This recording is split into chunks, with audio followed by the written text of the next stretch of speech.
Познатиот диџеј Никола Тони, гостин во Естрада Плюс. Останете со нас. Познат македонски тапанар и диџеј гостин во Естрада Плюс. Проследете го интервјуто со Никола Тони. Никола Тони, кој е македонски тапанар, музички селектор, диџеј и уметник, е гостин во нашата емисија. Никола, здраво, добре дојдовте. Здраво, добро ве најдов на сите.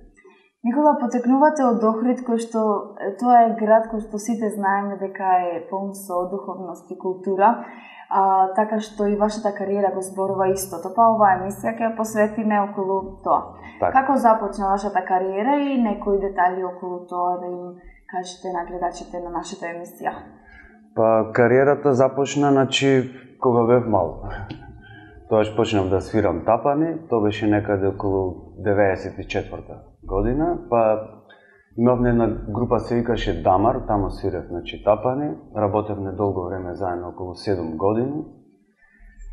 Потоа ја оформивме групата Вентолин, после групата Дамар.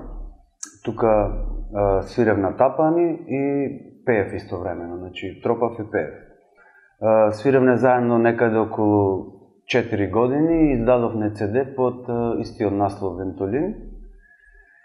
И така се додека не почнав да го работам во делот со електронската музика, каде што моите вокали и тапани ги вметнував во електронскиот дел.